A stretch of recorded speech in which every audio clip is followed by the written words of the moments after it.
The last photograph of Leela Hart was taken beneath a sky the color of steel, moments before the forest swallowed her whole.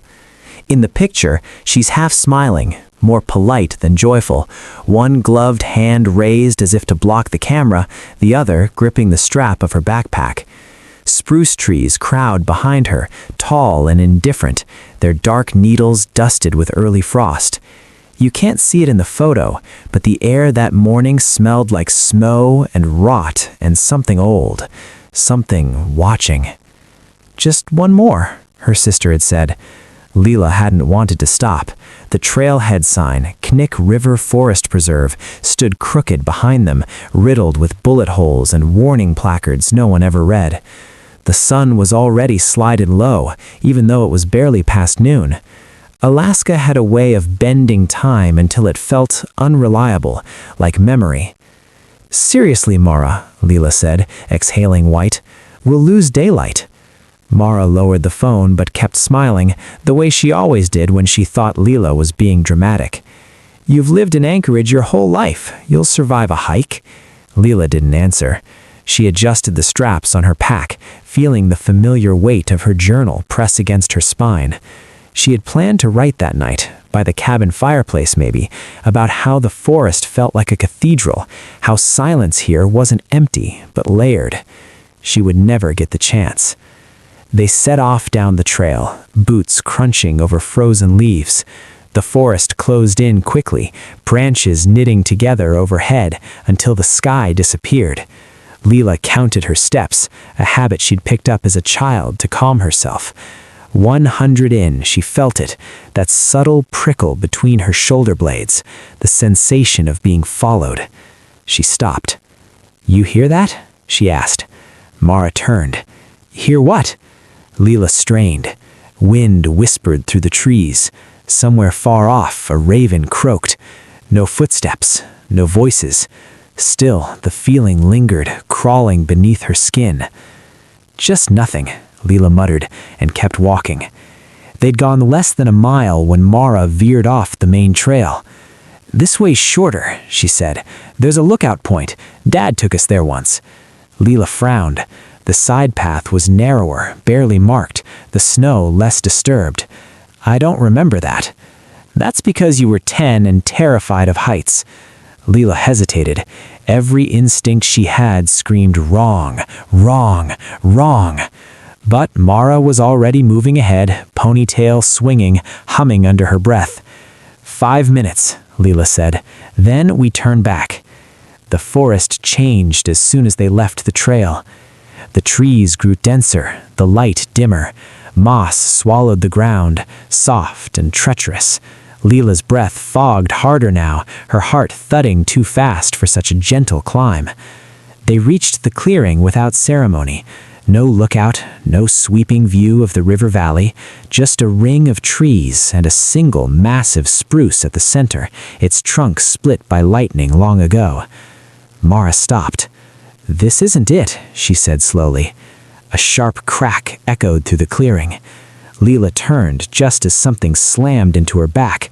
She hit the ground hard, the world exploding into white noise and pain. Her pack tore away, skidding across the moss. "Mara!" Leela shouted.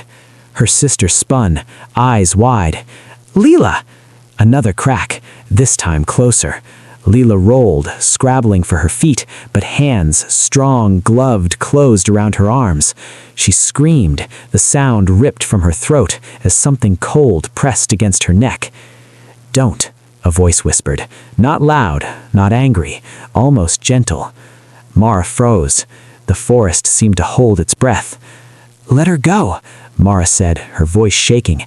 "Take my bag. Take anything." The man, if he was a man, laughed softly. Too late for that. Leela tried to kick, to bite, to do anything, but another figure stepped from the trees. Then another, faces hidden behind scarves and hoods, eyes dark and assessing. Mara ran. Leela watched her sister bolt into the trees, watched her disappear between the trunks. Hope flared, bright and painful. Then a hand struck Leela's temple. The forest went black. 3 weeks later, the search teams were preparing to scale back. They had found Mara's body on the 4th day, miles from the clearing, half buried beneath snow and leaves. Hypothermia, the report said. No signs of a struggle. An accident, if you believed in accidents. Leela was presumed dead, until the hikers stumbled across her. They were a retired couple from Fairbanks, experienced, cautious. They knew the signs of danger, the way birds went silent, the way the forest seemed to tilt inward. When they saw the shape ahead, they thought at first it was a hunting decoy. Then the woman screamed. Leela Hart was alive. She was tied upright to a spruce tree, wrists bound above her head with frame rope, ankles wrapped tight. Her hair hung in matted ropes around her face, her skin pale and cracked. Frost clung to her lashes. Her eyes were open, and when she saw them, they filled with terror. Because carved on the tree above her head, deep and deliberate, were 3 words: "She stays here." And somewhere deep in the forest, something began to move. The woman dropped her pack and ran to Leela, boots slipping on the frozen moss. "Oh my God," she whispered. "She's breathing." Her husband stood back, scanning the trees, hand already reaching for the satellite phone clipped to his belt. The forest felt wrong, too still, as if sound itself had been muted. Even the wind had gone quiet. Leela tried to speak, her lips cracked, peeling as they moved. What came out was a hoarse rasp, barely human. "Don't," she croaked. The woman leaned closer. "It's okay, you're safe now. We're going to get you down." Leela's eyes darted past them, wide and frantic, fixed on the dark spaces between the trees. Her fingers twitched uselessly against the rope, purple and swollen. "No," she tried again. "They'll—" A sound cut through her words, a low whistle. Not from any one direction, everywhere at once. It slid through the trees like breath through teeth, rising and falling in a pattern that made Leela's stomach drop. The woman froze. "Did you hear that?" Her husband nodded slowly. "We need to go, now." He raised the satellite phone, fingers shaking as he punched in the emergency code. No signal. He cursed under his breath and tried again. The whistle came again, closer. "Leela!" She screamed. It tore out of her with a violence that shocked even her, raw and desperate, echoing off the trees. The sound seemed to please whatever was out there. Branches cracked, footsteps, many of them circled just beyond the clearing. "Please," Leela sobbed, "you have to leave. They don't let me take me." The woman reached for the rope anyway. "I'm not leaving you." The moment her fingers touched the knot, something flew out of the trees. It wasn't thrown, it was released. The object struck the ground at their feet with a wet thud. The woman screamed again, stumbling backward. It was a glove, a woman's glove, blue wool, torn at the fingertips. Leela let out a sob, half between a sob and a laugh. "Maris," she whispered. The husband grabbed his wife's arm. "We're done here." "No, we can't." Another whistle, sharp and commanding. The footsteps rushed closer now, no longer bothering to hide. Shapes moved between the trunks, too tall, too still, their movements wrong in a way Leela couldn't explain even to herself. The husband pulled his wife away, practically dragging her down the path they'd come. She twisted, crying, reaching back for Leela. "I'm sorry," she shouted. "I'm so sorry." Leela watched them disappear, the last hope draining from her chest like blood into snow. She didn't blame them. The forest reclaimed its silence. Minutes passed, or hours. Time had lost all meaning weeks ago. Finally, a man stepped into the clearing. He wore a parka stitched with animal fur, his face uncovered despite the cold. His beard was streaked with gray, his eyes pale and oddly gentle. He approached Leela slowly, hands raised as if calming a skittish animal. "You shouldn't scare her like that," he mildly said, glancing toward the trees. "She's delicate." Leela spat at his feet. It landed short. Coward, you're afraid to let me go." The man smiled politely. "Afraid?" he chuckled. "No, Leela, we're protecting you." He reached out and brushed ice from her cheek with bare fingers. She flinched, but he held her gaze, unblinking. "You survived. Most don't. That means you were chosen." "By who?" she demanded. He tilted his head, listening. Somewhere deep in the woods, something answered, not with sound, but with pressure, like the forest itself leaning closer. "By this place," he said softly. He stepped back, gave a short whistle of his own. The shapes retreated, the clearing emptied. Before he disappeared, he looked at Leela one last time. "They'll come again," he said. "People always do, and every time they do, the forest grows hungrier." He vanished into the trees. The hikers made it out just before nightfall, hysterical and half-frozen. The authorities returned to the site within hours. State troopers, search and rescue, wildlife officers, all armed and alert. They found the tree, the rope, the carving. But Leela Hart was gone. No footprints, no blood, no sign she'd ever been there at all, except for one thing. At the base of the spruce, half buried in snow, lay a blue wool glove, and carved into the inside of its palm, in shaky, desperate letters, was a message no one could explain. "They won't let me die."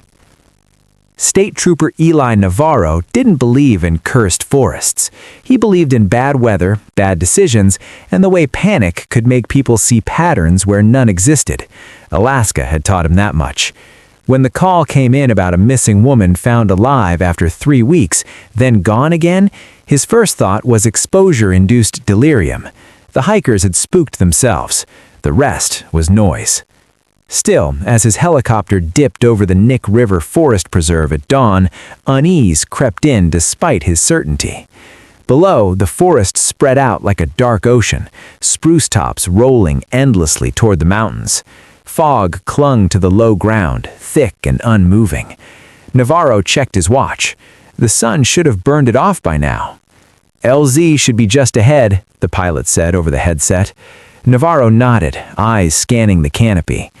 He'd read the file twice on the flight in. Mara Hart found dead on day 4. Leela Hart presumed deceased. Then the hikers. Then the glove. And the carving. "They won't let me die." The helicopter settled into a clearing a half-mile from where the hikers claimed they'd found Leela. The moment Navarro's boots hit the ground, the forest pressed in on him, sound dampened, air heavy. He smelled damp earth and something faintly metallic. "Spread out," Navarro ordered the team, eyes open. They moved in pairs, weapons holstered but ready. Navarro followed the GPS coordinates, every step crunching softly over frost. The deeper they went, the more wrong it felt. Not threatening exactly, watchful. They reached the clearing 20 minutes later. The tree stood at the center, massive and scarred, lightning split trunk like an old wound. The rope still hung from one of its lower branches, swaying slightly though there was no wind. Navarro's chest tightened. "Jesus," one of the troopers muttered. "That's deliberate." Navarro approached the trunk. The carving was fresh enough to be legible, the grooves dark with sap. "She stays here." He reached out, fingers hovering just above the bark. Something in him recoiled at the thought of touching it. "Sir," a voice called from behind. "We found something." Navarro turned. A wildlife officer stood at the edge of the clearing, crouched near the ground. Navarro joined him. Footprints. Not Leela's, not Mara's. Too many, overlapping, some deep, some barely pressing the snow, as if whoever made them weighed almost nothing or didn't fully touch the ground. "They circle," the officer said quietly, "but they don't cross into the middle." Navarro straightened, pulse quickening. "Why not?" Before the officer could answer, the forest answered him for him. A whistle cut through the air, low, lingering. It slid across the clearing like a blade. Every radio on Navarro's team crackled at once. then went dead. "Hold position," Navarro barked, hand dropping to his sidearm. No one moved. The trees shifted, not swaying, not bending, parting. Figures emerged. There were 6 of them, stepping into view with slow, careful precision. Men and women bundled in fur-lined coats, faces bare and calm. They stood just beyond the ring of footprints, eyes fixed on the tree. One stepped forward, the gray-bearded man from Leela's memory, though Navarro didn't know that yet. "This area is closed," Navarro said, forcing authority into his voice. "State troopers, identify yourselves." The man smiled politely. "We live here." Navarro glanced at his team. "This is protected land, no permanent residents allowed." "Protected," he echoed, amused. "Yes, that's what we do." Navarro's gaze hardened. "Where is Leela Hart?" A pause. The group exchanged glances, subtle and silent. "She was returned." Navarro's stomach dropped. "Returned from where?" The man looked at the tree. "From death." The whistle came again, sharper this time, closer. Navarro raised his weapon. "On your knees, all of you." None of them moved. Instead, the forest did. The ground trembled, not violently, but insistently, like a heartbeat. Navarro staggered, barely keeping his footing. Around him, troopers shouted, some falling to one knee, others scrambling to orient themselves. The figures stepped back in unison. "You shouldn't have come armed," the man said gently. "The forest doesn't like that." A scream tore through the clearing. Navarro spun. One of his troopers, young, barely out of training, was being dragged backward, feet carving furrows through the frost. Hands, too many hands, reached from the undergrowth, pale and strong, pulling him into the trees. Navarro fired. The shot cracked loud and final. Birds exploded from the canopy. The dragging stopped. For half a second, hope flared. Then the forest screamed back. Not with sound, with pressure. Navarro felt it crush his chest, his ears ringing, vision blurring. He dropped to one knee, gasping. When he looked up, the clearing was empty. The figures were gone. So was his trooper. Only the tree remained, silent and patient. That night, Leela dreamed of snow melting. She stood barefoot in the clearing, rope gone, skin warm for the first time in weeks. The tree loomed before her, its bark breathing slowly, like lungs. "You're awake," it said, not in words, but in knowing. "I want to go home," Leela whispered. "Home is fragile," the forest replied. "You are not." She looked down at her hands. The frostbite was gone, the scars faded. Her heart beat strong and steady, impossible after everything she'd endured. "What do you want from me?" The trees leaned closer, branches creaking. "To stay." Leela backed away. "You killed my sister." "She ran," the answer came. "You endured." Leela screamed, the sound tearing free, and woke with a gasp. She lay in darkness, breath ragged, senses sharp. She was no longer tied to the tree. She was deep underground, roots curling around the walls like veins. And above her, someone was screaming, human, terrified, and very close. Leela pushed herself to her feet, heart pounding, because she recognized the voice. It belonged to a state trooper.